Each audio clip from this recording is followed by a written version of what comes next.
Hi hello வணக்கம் மக்களே, welcome back to my channel. இன்னைக்கு அரண்மனை 4 படத்தோட எக்ஸ்பிளனேஷன் தான் பார்க்க போகிறோம். வாங்க டைம் வேஸ்ட் பண்ணாமல் ஒரு 15 நிமிஷத்துக்குள்ள கதையை பார்த்துட்டு வந்துடலாம். இந்த கதை மற்ற கதையை விட ரொம்பவே இன்ட்ரெஸ்டிங்காகவும் புதுமையாகவும் இருந்தது. படத்தோட ஸ்டார்டிங் சீன்லேயே ஒரு பூசாரி ஒருத்தரை காட்டுறாங்க. இவர் ஒரு அசலூரில் நடக்கிற ஒரு கோயில் திருவிழாவுக்கு போயிட்டுருக்காரு. அந்த கோயில் திருவிழா வந்து சாதாரணமாக வருஷம் வருஷம் நடக்கிறது கிடையாது. 10 வருஷத்துக்கு ஒரு தடவை தான் நடக்கும்.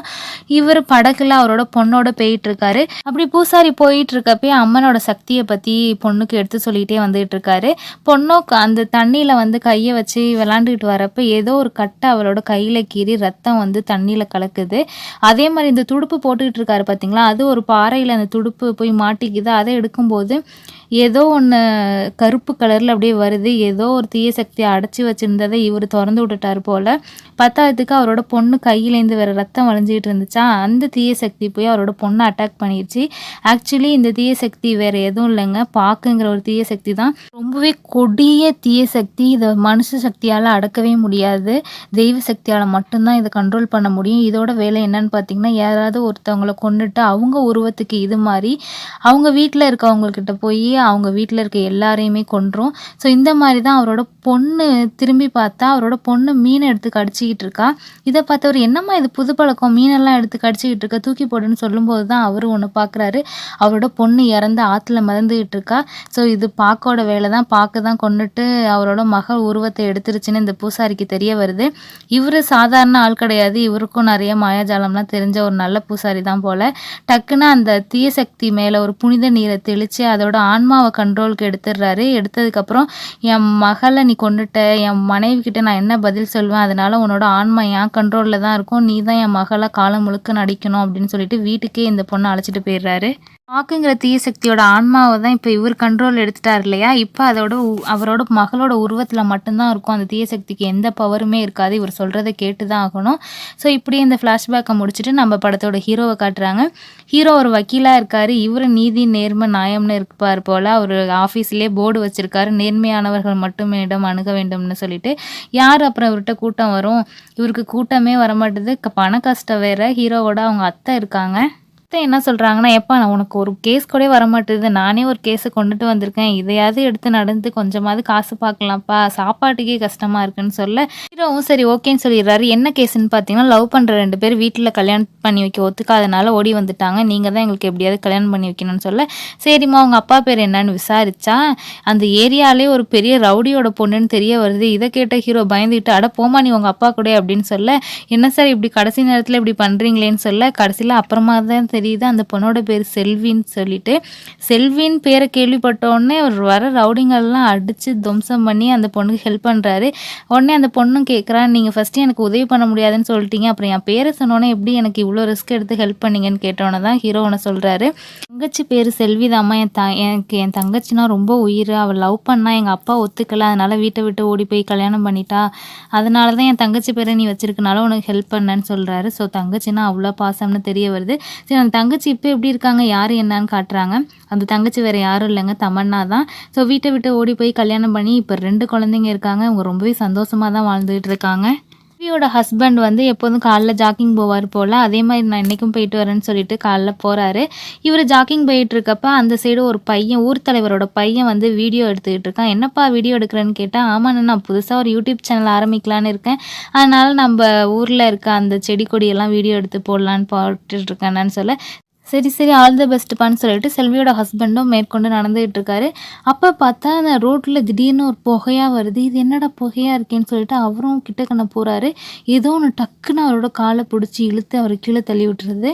அதுக்கப்புறம் திரும்ப அந்த புகையிலேருந்து இவர் ஏந்திரிச்சு வராரு. ஆனால் ஆட்டிடியூட்லாம் அப்படியே டிஃப்ரெண்ட்டாக இருக்குது.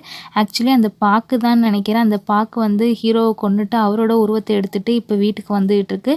ஹஸ்பண்ட் ரூபத்தில் இருக்க அந்த தீய சக்தி வீட்டுக்கு வந்தோடனே செல்வியை பார்த்து, நம்ம பசங்க எங்கன்னு தான் கேட்குது. செல்வியோ ஃபஸ்ட்டு நீங்கள் எனக்கு கொடுக்க வேண்டியது கொடுத்தா தான் நான் பசங்களை காட்டுவேன்னு சொல்லிட்டு இவங்க ரொமான்டிக்காக பேசிகிட்டு இருக்காங்க. அப்படியே சீனை கட் பண்ணால் ஊரில் இருக்க 4-5 மக்கள் ஓடி வந்து நம்ம செல்வி கிட்ட வந்து, அம்மா வாங்க உங்கள் ஹஸ்பண்ட் வாக்கிங் போனவர் ஹார்ட் அட்டாக் வந்து இறந்து ரோட்டில் கிடக்குறாருன்னு சொல்லி அழைச்சிட்டு போகிறாங்க. செல்வியும் பதட்டத்தோடய ஓடிக்கிட்டு இருக்காங்க. இங்கே ஊர் தலைவர் பையன் வந்து வீடியோ எடுத்துகிட்டு இருந்தான் இல்லையா யூடியூப் சேனலில் போடுறதுக்காக, வீட்டுக்குள்ளேருந்து ஏதோ சவுண்டு வருதுன்னு சொல்லிட்டு போய் பார்த்தா 2 நிமிஷத்துக்கு முன்னாடி தாங்க ஊர் மக்களோட ஓடின செல்வி இங்கே கிணத்துல தூக்கில் தொங்கிட்டு இருக்காங்க. பத்தாததுக்கு பக்கத்துல செல்வியோட பொண்ணு வேற அடிபட்டு தலையில அடிபட்டு ரத்த வெள்ளத்துல கிடக்குறா. இத பார்த்த ஊர் தலைவர் பையன் எல்லாருக்கும் இன்ஃபர்மேஷன சொல்றாரு. அதுக்கப்புறம் என்ன நடந்துச்சுன்னு தெரியல. இப்ப நம்ம ஹீரோவ காட்டுறாங்க. ஹீரோவ தேடி போலீஸ் வந்திருக்காங்க. போலீஸ் வந்து செல்விங்கிறது உங்க தங்கச்சி தானப்பா, அவங்களும் அவங்க ஹஸ்பண்ட் இறந்து போயிட்டாங்க அப்படின்னு சொல்லிட்டு அழைச்சிட்டு போறாங்க. இத கேட்ட ஹீரோக்கு என்ன பண்றதுன்னே தெரியல. அவரோட தங்கச்சியான செல்வி இருந்த ஊருக்கு போறாரு. அங்க இருந்த அந்த ஊர் தலைவர் என்ன சொல்றாருன்னா, "உங்க செல்வியோட ஹஸ்பண்டுக்கும் சொந்தக்காரங்கன்னு யாரும் இல்லப்பா. நீயும் எங்க இருக்கன்னு தெரியல. தேடி கண்டுபிடிக்கவே ரொம்ப கஷ்டப்பட்டுட்டோம். அதனால தான் சடங்கெல்லாம் நாங்களே பண்ணிட்டோம்" அப்படின்னு சொன்னாங்க. அது மட்டும் இல்லாம வாக்கிங் போன உன் செல்வியோட ஹஸ்பண்ட் வந்து ஹார்ட் அட்டாக்ல இறந்துட்டாரு. இத கேள்விப்பட்ட உன் தங்கச்சி சூசைட் பண்ணி இறந்துட்டா. உன் தங்கச்சி சூசைட் பண்ணி இறந்தத பார்த்த அந்த சின்ன குழந்தை தடுக்கி விழுந்து தலையில அடிபட்டு இப்போ கோமால இருக்குப்பா அப்படின்னு சொல்றாங்க. ஹீரோவால இது எதையுமே நம்ப முடியல. என்னடா அப்படின்னு சொல்லிட்டு. மட்டும் இல்லாம செல்வியும் செல்வியோட ஹஸ்பண்டும் தங்கியிருந்தாங்களே, அந்த அரண்மனை இவங்க வாங்கலான்னு ஒரு ஏற்பாடுல இருந்திருப்பாங்க. பாதி காசு குடுத்துருப்பாங்க. மீதி காசு இன்னும் குடுக்காம இருந்திருப்பாங்க. இவரு தாங்க இந்த அரண்மனையோட ஓனரு. இந்த அரண்மனையிலே ஒரு ஓரமா தங்கியிருக்காரு. மீதி காச வசூல் பண்ணிட்டு தான் கிளம்புவேன்னு சொல்லிட்டு. பத்தாததுக்கு செல்வியோட ஹஸ்பண்ட் வந்து ஒரு ஆர்க்கிடெக்ட். அவர் கூட 2 பேர பார்ட்னரா சேர்த்து இந்த அரண்மனைய வாங்கலான்னு சொல்லிட்டு அவங்களையும் பார்ட்னர்ஷிப்ல சேர்த்திருப்பாங்க. இவங்க வேற காசு கொஞ்சம் குடுத்துருப்பாங்க. இப்ப இவங்களுமே இந்த அரண்மனைக்கு மீதி காசு குடுக்குறதுல பொறுப்பு இல்லையா? அதனால இவங்க 2 பேருமே அந்த வீட்லயும் இருக்காங்க. ஹீரோவே ரொம்ப கஷ்டப்படுறாரு. இவரு எப்படி மீதி காசு குடுத்து அரண்மனைய வாங்குவாரு? அதனால அரண்மனையோட ஓனர்ட்ட போய், நாங்க குடுத்த அந்த பாதி காச நீங்க எங்கள்ட்ட திரும்ப குடுத்துருங்க. நாங்க வாங்குற ஐடியால இல்ல. எங்கள்ட்ட காசு இல்லன்னு சொன்னா, அவரு ஐயோ! நானே ஏகப்பட்ட கடன்ல இருந்தேன்ப்பா. அந்த காச வச்சு தான் கடன்லாம் அடைச்சேன். மீதி காச வச்சு தான் என் பேத்தி கல்யாணத்த நடத்தலான்னு சொல்லியிருந்தேன். என்ன இப்படி பண்றீங்களேன்னு சொல்ல, சரி வெயிட் பண்ணி பார்ப்போம். நல்ல பார்ட்டி வந்தா வித்தோன்னே வர காச வேணா ஆளுக்கு பாதியா எடுத்துக்கலான்னு சொல்லிட்டு சொல்றாரு. ஹீரோவோட தங்கச்சியான செல்விக்கு 2 குழந்தைங்க இருந்தாங்கன்னு சொன்னேன் இல்லையா? அதுல மூத்த பொண்ணு தான் அடிபட்டு கோமால இருப்பா. 2வது பையன் அங்கேயே தான் அரண்மனையில விளையாண்டுட்டு இருப்பான். பபிள்ஸ் வச்சு விளையாண்டுட்டு இருக்கப்ப, திடீர்னு அந்த பபிள்ஸ் வந்து எல்லாம் ஒண்ணு சேர்ந்து ஒரு பெரிய பபிள்ஸ் ஆகுது. அதுக்குள்ள ஏதோ ஒரு உருவம் தெரியுது. இத பார்த்து இவனும் பயந்து அம்மான்னு ஓடுறான். ஹீரோவும் என்னடான்னு சொல்லி போய் பார்த்தா, ஹீரோவையும் தள்ளி விட்டு அவன் ஓடுறான். சரி சின்ன பிள்ளை ஏதாவது பார்த்து பயந்துப்பான்னு சொல்லிட்டு விட்டுடுறாங்க. இப்ப அப்படியே சீனை கட் பண்ணா நம்ம படத்தோட ஹீரோயினான, அதாவது இந்த ஜமீன்தாரோட இந்த அரண்மனையோட ஓனரோட பேத்தியை காட்டுறாங்க. இவங்க வந்து டாக்டருக்கு படிச்சிருப்பாங்க. அரண்மனையிலே வச்சு செல்வியோட மூத்த பொண்ணு கோமால இருக்காங்க இல்லையா, அவங்களுக்கு இவங்க ட்ரீட்மெண்ட் கொடுத்துட்டு இருக்காங்க. ஸோ இவங்க தாத்தா இவங்களுக்கு எப்படியாவது கல்யாணம் பண்ணி வைக்கணும்னு நினைக்கிறாங்க. ஆனால் இவங்களுக்கு கல்யாணத்துலலாம் இன்ட்ரெஸ்ட் இல்லை. இந்த ஹாஸ்பிட்டல் இல்லாத இந்த கிராமத்துக்கு ஹாஸ்பிட்டலை கட்டி அதில் பொதுமக்களுக்கு நிறைய உதவி செய்யணும்னு நினைக்கிறாங்க. ஒரு பக்கம் இருக்க ஹீரோ இன்னும் அவங்க தங்கச்சி செல்வி புதைச்ச இடத்த இன்னும் போய் பார்க்கவே இல்லை இல்லையா? அங்கே போய் பார்க்கணுன்னு சொல்லிட்டு ஊர் தலைவரோட பையனோட ஜீப்பில் போய் பார்க்குறாங்க. அப்போ அந்த சமாதியை பார்த்துக்கிட்டு இருக்கப்ப தான் ஹீரோக்கு ஒரு ஞாபகம் வருது. அதாவது செல்வி லவ் பண்ண டயத்தில் அவங்க அப்பா ஒத்துக்க மாட்டாங்க. அதனால சூசைட் பண்ணிக்கலாம்னு நினச்சிருப்பாங்க. ஹீரோ தான் போய் காப்பாற்றுவார். இனிமேல் இந்த மாதிரி பண்ண மாட்டேன்னு சொல்லிட்டு எனக்கு சத்தியம் பண்ணி கொடுன்னு சொல்லியிருப்பாரு. நான் இனிமேல் இந்த மாதிரி தப்பான முடிவு எடுக்க மாட்டேனான்னு சொல்லிட்டு செல்வி சத்தியம் பண்ணி கொடுத்துருப்பாங்க. என் தங்கச்சி சத்தியம் பண்ணி கொடுத்ததை எப்போதுமே மீற மாட்டா. அவள் கண்டிப்பா தற்கொலை பண்ணியிருக்க வாய்ப்பே இல்லை. எனக்கு இதில் சந்தேகம் இருக்குது. நான் போலீஸ் ஸ்டேஷனில் போய் கம்ப்ளைண்ட் கொடுக்க போகிறேன்னு சொல்ல, ஊர் தலைவரோட பையனும் வாங்க நான் போகலான்னு சொல்லிட்டு ஜீப்பில் அழைச்சிட்டு போகிறப்ப, கடைசியாக செல்வியோட ஹஸ்பண்ட் வாக்கிங் போனப்போ இவர் வீடியோ எடுத்துகிட்டு இருந்தார் இல்லையா யூடியூப் விளாகுக்காக. அப்போ அதில் ரெக்கார்ட் ஆன வீடியோஸை வந்து ஹீரோ பார்த்துக்கிட்டே இருப்பார். அப்போ வந்து அந்த வீடியோவில் வந்து அவருக்கு என்ன கிடைக்குதுன்னா, தூரத்தில் யாரோ ஒரு சாமியார் வந்து செல்வியோட ஹஸ்பண்ட் வாக்கிங் போகிறத ஒளிஞ்சிருந்து பார்த்துட்டு இருப்பாரு. பூசாரியோட ஃபோட்டோவை பார்த்த ஊர் தலைவர் பையனும், ஐயோ இந்த பூசாரி வந்து உங்கள் தங்கச்சி இறந்தப்ப நாங்கள் மார்ச்சரியிலேருந்து உங்கள் தங்கச்சி பாடியை வாங்கிட்டு வந்தப்பையும் நாங்கள் பார்த்தங்க அப்படின்னு சொல்லி பேசிகிட்டு இருக்கப்ப ஏதோ ஒரு உருவம் மாதிரி வந்து காரில் ஏறுது. இதை பார்த்து ஒரு டக்குன்னு சடன் பிரேக் போட்டுடுறாரு ஊர் தலைவர் பையனும். ஸோ இப்படி ஒரு உருவம் மாதிரி வந்தது காட்டுக்குள்ளே போகிற மாதிரி தெரியுது. ஹீரோ உடனே இறங்கி போகிறாரு. ஊர் தலைவர் பையனும், அண்ணா வேணாம் இருங்க அப்படின்னு சொல்ல, நீ பயப்படாமல் காருக்குள்ளே இருப்பான், நான் என்னன்னு பார்த்துட்டு சொல்லி இறங்கி போனவருக்கு தூரத்துல ஏதோ யாரோ ஒரு மனுஷன் நிக்கிற மாதிரி தெரியுது. இவரும் யாருன்னு கிட்டக்கன போறாரு. சைடில் ஏதோ குரங்கு தாவுன மாதிரி இருக்கும். திரும்பிட்டு இப்படி பார்க்குறதுக்குள்ள அந்த உருவம் மறைஞ்சிரும். இங்கே ஹீரோ அங்கிட்டு ஏதோ பண்ணிக்கிட்டு இருக்க, இங்கே ஊர் தலைவர் பையன் காருக்குள்ளேயே உட்காந்துருப்பான். திடீர்னு பார்த்தா கார் முன்னாடி பார்த்தா செல்வியோட உருவம் வந்து நிற்கிது. அதுக்கப்புறம் ஊர் தலைவர் பையனுக்கு என்ன ஆச்சுன்னே தெரியலை. ஹீரோ வந்து பார்க்குறாரு, கார் இருந்த இடத்துல காரை காணோம். சரி பயந்து வீட்டுக்கு இது போயிருப்பான் போலன்னு சொல்லிட்டு ஹீரோவும் வீட்டுக்கு நடந்தே போயிடுறாரு. இங்க வீட்ல செல்வியோட குட்டி பையன் வந்து அரண்மனையில விளையாண்டுகிட்டு இருக்கான். செவுத்துல பால போட்டு அடிச்சு, அடிச்சு விளையாண்டுகிட்டு இருக்கான். ஸோ பவுன்ஸ் ஆயி வந்த பாலு ஒரு நிமிஷத்துல அந்த செவுத்துக்குள்ளேயே போயிருது. இந்த பையனுக்கு ஒண்ணுமே புரியல. எப்புட்றா அது செவுத்துக்குள்ள போணுச்சுன்னு சொல்லிட்டு. இன்னொரு பக்கம் ஒரு சாமியார் வந்து செல்வி இறந்தப்பயும் இருந்திருப்பாரு. அதே மாரி செல்வியோட வீட்டுக்கார் ஜாக்கிங் போனப்பயும் மறைஞ்சிருந்து பார்த்துருப்பார் இல்லையா? அந்த சாமியார் ஒரு ருத்ராட்ச மாலைய எடுத்துட்டு அரண்மனை முன்னாடி வந்து நிக்கிறாரு. அந்த அரண்மனை கிட்ட வந்தோனே அந்த ருத்ராட்ச மாலை வேகமா சுத்தி அப்படியே அறுந்து விழுகுது. அவருக்கு இந்த அரண்மனையில ஏதோ ஒரு அமானுஷ்யம் இருக்கிறது இவர் கண்ணுக்கு தெரியுது. சின்ன பையனும் ரொம்ப நேரம் அந்த செவுத்தையே பார்த்துக்கிட்டு இருப்பான். என்னடா பால் உள்ள போணுச்சு இன்னும் வரலையேன்னு சொல்லிட்டு, அங்க ஹீரோயினும் என்னடா இங்க தனியா பண்ணிட்டு இருக்க? வா அப்படின்னு சொல்லிட்டு வந்து படுன்னு சொல்லிட்டு அழைச்சிட்டு போறதுக்காக வந்துட்டு இருக்காங்க. அப்ப திடீர்னு லைட்லாம் ஆன் ஆயி ஆஃப் ஆகுது. குட்டி பையனும் டக்குன்னு ஹீரோயின் கைய விட்டுட்டு பயந்துகிட்டு ஓடி போயிடுறான். ஹீரோயினும் என்ன இது பழைய லைட்டு ஃபியூஸ் போச்சு போலன்னு சொல்லிட்டு எதார்த்தமா அந்த குட்டி பொண்ணு கோமால இருக்க ரூம பார்த்தா, அங்க யாரோ ஒருத்தவங்க நிக்கிற மாரி இருக்கு. யாருன்னு சொல்லிட்டு ஹீரோயினும் உள்ள போய் பார்க்குறாங்க. திடீர்னு எல்லா பொருளும் மேல இதாகுது, பறக்குது. இவங்க பயந்து போயிடுறாங்க. எல்லா ரூம் ஜன்னல் கதவும் சாத்துது. இவங்களுக்கு ஒண்ணுமே புரியல. யாருன்னு கதவு தட்டிட்டு இருக்காங்க. நேரத்திலே அந்த ரூம் கதவு எல்லாமே ஓப்பன் ஆயிருது. ஓப்பன் ஆனதுக்கப்புறம் அந்த ஜன்னல் வழியா ஏதோ ஒரு உருவம் போறத இவங்க நல்லா பார்த்துடுறாங்க. இத பத்தி அடுத்த நாள் காலையிலே நம்ம ஹீரோவோட அத்தைகிட்ட சொல்றாங்க. ஆக்சுவலி அத்தையுமே அந்த பேய் உருவத்த என்னைக்கோ ஒரு நாள் பார்த்துருக்காங்க போல. நம்ம பார்த்தது நமக்குள்ளேயே வச்சிருந்துருக்கலாம். இத வெளிலலாம் சொன்னோம்னா அரண்மனை யாரும் வாங்க வரமாட்டாங்கன்னு சொல்லி 2 பேரும் மூடி மறைச்சிடுறாங்க. இப்ப கிளம்புன ஹீரோவ வந்து வாங்க கோயிலுக்கு போயிட்டு வந்துரலான்னு சொல்லி கூப்பிட, சரின்னு ஹீரோவுமே ஜீப் எடுத்துட்டு ஹீரோயின அழைச்சிட்டு கோயிலுக்கு போறாங்க. ஸோ திருவிழாக்கு இன்னும் 2 நாள் தான் இருக்கு. ஹீரோயின் இந்த திருவிழாவ பத்தி எக்ஸ்பிளைன் பண்றாங்க. இது சின்ன ஊரா இருக்கு. சிம்பிளா திருவிழா நடக்கும்னு நெனச்சேன். என்ன இவ்ளோ கிராண்டா நடக்குதுன்னு சொல்ல, ஏங்க இது சாதாரண திருவிழா கிடையாது. 10 வருஷத்துக்கு ஒரு தடவ நடக்கிற திருவிழா. பல ஊர்லேருந்துலாம் இந்த திருவிழாவ கலந்துக்கிறதுக்காக பார்க்க வருவாங்க. அவ்ளோ சக்தி வாய்ந்த அம்மன்னு சொல்லிட்டு ஹீரோயின் எக்ஸ்பிளைன் பண்ணிட்டே இருக்காங்க. இல்லாம ஒரு பெரிய அம்மன் சிலை ஒண்ணு செஞ்சு வச்சிருப்பாங்க. இந்த அம்மன் சிலைய செய்றதுக்கு 2 மாசத்துக்கு மேல ஆகும். இந்த திருவிழாவோட திருக்காட்சியே அசுரனை வதம் பண்ணுறது தான். அந்த அசுரனோட உருவம் பற்றி எரியறப்ப இந்த மொத்த ஊருமே அவ்வளோ பிரகாசமாக இருக்கும்னு சொல்லிட்டு ஹீரோயின் எக்ஸ்பிளைன் பண்ணிகிட்டே வராங்க. இன்னொரு பக்கம் அந்த ஸ்டார்டிங் சீனில் ஒரு பூசாரியை பார்த்தோம் இல்லையா? அந்த பாக்குங்கிற தீய சக்தியை கூட அவரோட பொண்ணு உருவத்தில் இருக்கும். அதை கொண்டு போய் வீட்டில் வச்சு அவர் பொண்ணு மாதிரியே நடிக்க வச்சுட்டு இருப்பார் இல்லையா? அந்த பூசாரி இந்த திருவிழாக்கு வராரு. வந்து அந்த கோயிலோட கலசத்தை பார்க்குறாரு. ஏதோ ஒரு கலசம் ஓப்பன் ஆகியிருக்கு. இதை பார்த்து அவர் பயந்து ஓடுறாரு. என்னாச்சுன்னு தெரியல. இன்னொரு பக்கம் ஹீரோ கோயிலுக்கும் எங்கேயோ வெளில போயிட்டு வீட்டுக்கு போயிட்டு இருக்கப்ப அந்த ஊர் தலைவரோட பையனோட ஷூ ஒன்ன ஒரு நாய் கவ்விட்டு போகுது. இதை பார்த்து அவர் சந்தேகப்பட்டு உள்ள போய் பார்த்தா ஊர் தலைவரோட பையனோட ஜீப்பை அங்கே ஆக்சிடென்ட் ஆகி கிடக்கு. அந்த ஊர் தலைவரோட பையனும் இறந்து கிடக்குறான். இதை பார்த்து போலீஸ்க்கு இன்ஃபர்மேஷனையும் இவர் பாஸ் பண்ணுறாரு. உடனே போலீஸ் ஆஃபீஸர்ஸ் எல்லாரும் அங்கே வந்துடுறாங்க. போலீஸ் ஆஃபீஸர்ஸ்லாம் என்ன நினைக்கிறாங்கன்னா, கடைசியா ஹீரோ தான் ஊர் தலைவரோட பையன் கூட இருந்தது. ஸோ அவனோட சாவுக்கு இவரு தான் காரணம்னு சொல்லிட்டு எல்லாரும் ஹீரோவை பாயிண்ட் அவுட் பண்ணுறாங்க. ஹீரோ என்ன சொல்கிறாருன்னா, இல்லைங்க நான் எப்படிங்க பொறுப்பாக முடியும்? அவன் வீட்டுக்கு போயிருப்பான்னு நினச்சேன். அவன் இங்கே இறந்து கிடக்கிறதே எனக்கு தெரியாதுங்கன்னு சொல்ல, இவங்க பேசிகிட்டு இருக்கப்போ அந்த பூசாரி வந்து இங்கே நிற்கிறாரு. அந்த பூசாரியை பார்த்தோன்னே ஹீரோக்கு டவுட் வந்துடுது. எனக்கு என்னமோ அந்த பூசாரி தான் அவரை கொண்டிருப்பான்னு தோணுது. ஏன்னா என் தங்கச்சி இறந்த இடத்துலையும் இவர் இருந்திருக்காரு. என் தங்கச்சி ஹஸ்பண்ட் இறந்த இடத்துலையும் இவர் இருந்திருக்காரு. இப்ப இந்த இடத்துக்கும் வந்திருக்காருன்னா எனக்கு இவர் மேலதான் சந்தேகமா இருக்குன்னு சொல்லிட்டு அந்த பூசாரி கிட்ட ஹீரோ கம்ப்ளைண்ட் பண்ணவும் போலீஸ் ஆஃபீஸர்லாம் என்னங்க நீங்கள் சாமியாரை போய் குறை சொல்கிறீங்க அப்படின்னு சொல்லிட்டு ஹீரோ கிட்டே தான் பேசிக்கிட்டு இருக்காங்க. இருந்தாலும் ஊர் தலைவரோட அப்பாவுக்கு வந்து சந்தேகமாக இருக்குது. தம்பி இவ்வளோது எடுத்து சொல்கிறாப்புல அந்த பூசாரி என்னன்னு பிடிச்சி விசாரிங்கப்பான்னு சொல்ல, சரின்னு போலீஸ் ஆஃபீஸர்ஸும் அந்த பூசாரியை தேடலான்னு இருக்காங்க. பூசாரியை பிடிக்கிறதுக்குலாம் அவர் எங்கேயோ மாயமாக போயிட்டாரு. இனிமேல் அவரை எங்கே போய் தேடுறதுன்னு தெரியல. ஹீரோவும் வீட்டுக்கு வந்துடுறாரு.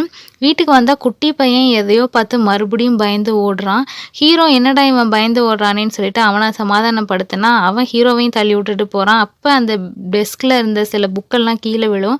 அதை எடுத்து ஹீரோ பார்த்துக்கிட்டு இருக்கப்போ தான் ஹீரோ ஒன்று நோட் பண்ணுறாரு. திருவிழா அன்னைக்கு தான் நம்ம கோமாவில் இருக்காங்க இல்லையா செல்வியோட பொண்ணுக்கு பர்த்டேன்னு தெரிய வருது.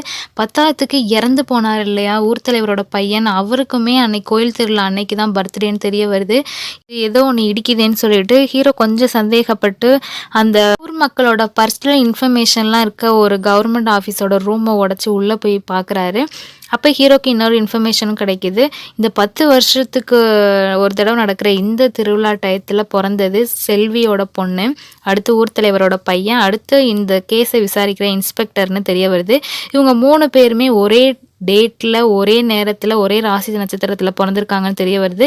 இன்னொரு ஸ்பெஷாலிட்டி என்னென்னா இவங்களுக்கு சிகப்பு கலரில் ஒரு மச்சம் இருக்கும். அது ஒரு அதிசய மச்சங்கிறதையும் ஹீரோ கண்டுபிடிக்கிறாரு. என்ன சந்தேகப்படுறாருன்னா இந்த அதிசய மச்சம் உள்ளவங்களெல்லாம் பார்த்து இந்த பூசாரி கொலை பண்ணுறாரோங்கிற சந்தேகத்தில் வீட்டில் இருக்க ஹீரோயினுக்கு ஃபோன் பண்ணி கோமாவில் இருக்க பாப்பாவோட ரூமை உடனடியாக மாற்றுங்க, குழந்தைய ரூம் மாற்றிருக்க விஷயம் யாருக்கும் தெரியக்கூடாது அப்படின்னு சொல்கிறாங்க.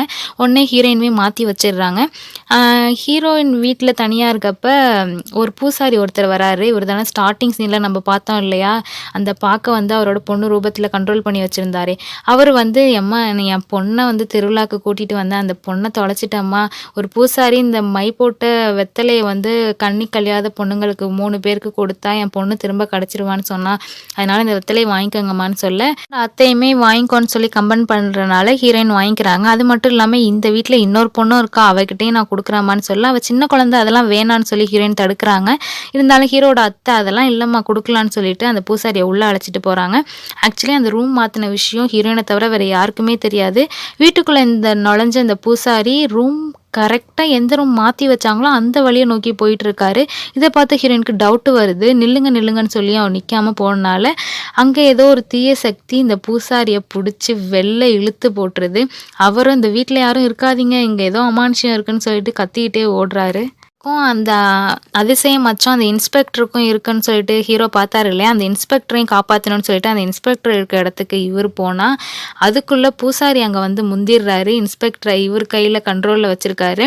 ஏதோ பூஜை பண்ணிகிட்டு இருக்கப்போ ஹீரோ போய் அந்த இன்ஸ்பெக்டர் எதுவும் பண்ணாத விட்டுரு அப்படின்னு சொல்ல, சாரியோ இந்த இன்ஸ்பெக்டரை காப்பாற்ற தான் நான் முயற்சி பண்ணிகிட்டு இருக்கேன், நீ என்னமோ நான் தான் எல்லாரையும் கொலை பண்ணுறேன்னு நினைக்கிறேன்னு சொல்லி பேசிகிட்டு இருக்கப்போ அந்த இன்ஸ்பெக்டரோட டெட் பாடி தானாக மேலே பறந்து 2 துண்டாக ஆகிது.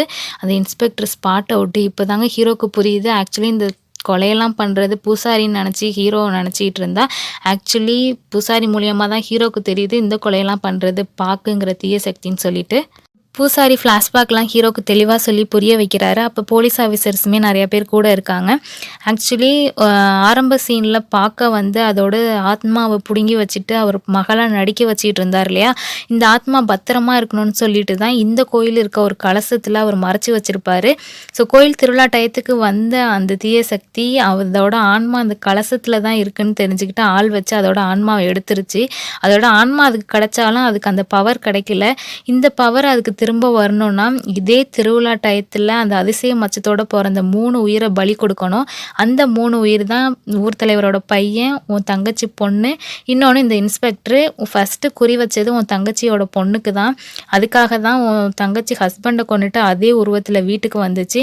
ஆனால் உன் தங்கச்சி எப்படியோ கண்டுபிடிச்சிட்டா இது நம்ம ஹஸ்பண்ட் இல்லை, ஏதோ ஒரு தீய சக்தின்னு சொல்லிட்டு அவள் எப்படியோ அவள் உயிரை கொடுத்து தியாகம் பண்ணி குழந்தைங்களை காப்பாற்றிட்டா.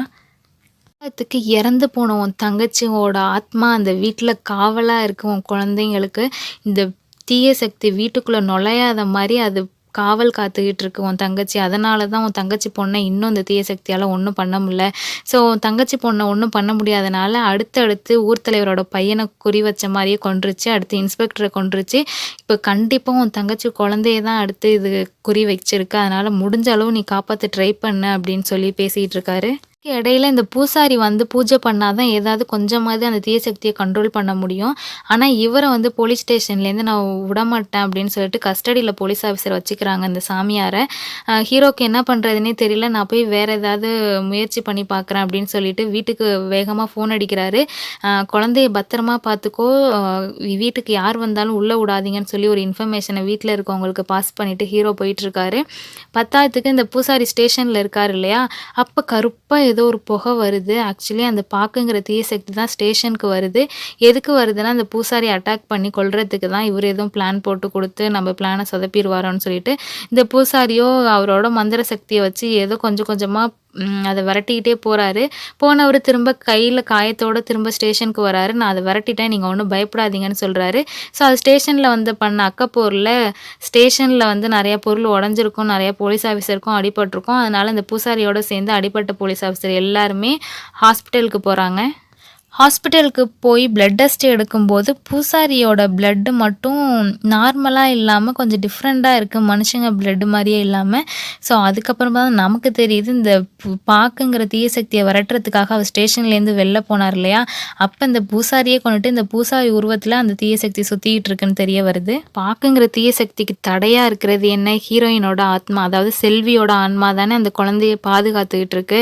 ஸோ அந்த ஆன்மாவை ஒழிக்கணும்னா புதைச்ச அந்த டெட் பாடியை எடுத்து எரிக்கணும், அப்போ தான் அந்த ஆன்மா இங்கே விட்டு போகும், அதுக்கப்புறம் அந்த குழந்தைய நம்ம ஈஸியாக கொண்டுடலான்னு சொல்லிட்டு இந்த பூசாரி உருவத்தில் இருக்க அந்த பாக்கு என்ன பண்ணுது, ஆளுங்களை அழைச்சிட்டு போய் புதைச்ச டெட் பாடியை தோண்டி அதை எரிக்க பார்க்குது. தெரிஞ்ச செல்வியோட ஆவியும் அங்கே வந்து பயங்கரமாக ஒரு சண்டை நடக்குது. இருந்தாலும் பார்க்க 2 உயிரை பலி கொடுத்தனால அதுக்கு சக்தி நிறையா இருக்குது. இதனால் செல்வியோட ஆன்மா அந்த இடத்துல தோற்று போயிடுது. அது மட்டும் இல்லாமல் அந்த பாக்குங்கிற தீய சக்தி நினச்ச மாதிரியே செல்வியோட டெட் பாடியை எரிச்சிருது. அங்கேருந்து செல்வியோட ஆன்மாவும் மறைஞ்சு போயிடுது. பூசாரி உருவத்தில் இருக்க அந்த பாக்குங்கிற தீய சக்தி நேராக அரண்மனைக்கு தான் வருது அந்த குழந்தைய கொல்றதுக்காக. ஸோ இது தெரிஞ்ச ஹீரோயின் வந்து குழந்தைய எப்படியாவது கோயிலுக்கு கொண்டுட்டு போயிடணும்னு சொல்லிட்டு அதை மற்ற ஆளுங்களை வச்சு அந்த பூசாரியை திசை திருப்பிட்டு கோயிலுக்கு குழந்தைய அழைச்சிட்டு போயிடுறாங்க. ஹீரோக்கும் இந்த இன்ஃபர்மேஷனை சொல்ல ஹீரோவுமே நேராக கோயிலுக்கு வந்துடுறாரு. ஸோ ஹீரோ கையில் குழந்தைய ஒப்படைக்க ஹீரோ வந்து எப்படியாவது இந்த குழந்தைய காப்பாற்றிடணும்னு சொல்லிட்டு அங்கே 2 கட் அவுட் மாதிரி பண்ணி வச்சுருப்பாங்க. ஒன்று வந்து அரக்கனோட கட் அவுட்டு, இன்னொன்று வந்து சாமியோட கட் அவுட்டு, அம்மன் கட் அவுட்டு. அசுரனோட கட் அவுட்லக்குள்ளே வந்து நிறைய சரம் கட்டியிருப்பாங்க இல்லையா, அதுக்குள்ளே ஹீரோவும் குழந்தையும் தப்பிச்சு தப்பிச்சு ஓட இந்த பாக்குங்கிற தீய சக்தி விடாமல் துரத்திக்கிட்டே வருது. ஆஸ் யூஸ்வல் எல்லா படத்துலையும் நடக்கிற மாதிரி தாங்க. அந்த வதம் பண்ணுற நேரத்தில் அந்த கட் அவுட் எரிய போகிற நேரத்தில் குழந்தையும் ஹீரோவும் எப்படியோ எஸ்கேப் ஆயிடுறாங்க. ஸோ அம்மன் கிட்டேருந்து வந்து அந்த தீயில அந்த பாக்குங்கிற தீய சக்தி பொசுங்கி அழிஞ்சு போயிடுது. இதோட இந்த படத்தையும் முடிக்கிறாங்க. அப்புறம் ஒரு கம்பெனியோட இவங்க டைப் பண்ணிக்கிட்டு அந்த அரண்மனையை ஹாஸ்பிட்டலாக மாற்றிடுறாங்க. ஹீரோவும் ஹீரோயினும் கல்யாணம் பண்ணிக்கலான்னு இருக்காங்க. குழந்தைங்களும் அவங்களே செல்வியோட குழந்தைங்களையும் அவங்களே பார்த்துக்கலான்னு இருக்காங்க. ஸோ நான் நிறைய சீனை கட் பண்ணி ரொம்ப ஷார்ட்டாக தான் இந்த படத்தை சொல்லியிருக்கேன். என்னோட எக்ஸ்ப்ளனேஷன் பிடிச்சிருந்துச்சுன்னா நம்ம சேனலை மறக்காமல் சப்ஸ்கிரைப் பண்ணிங்க ஃப்ரெண்ட்ஸ். Thank you so much.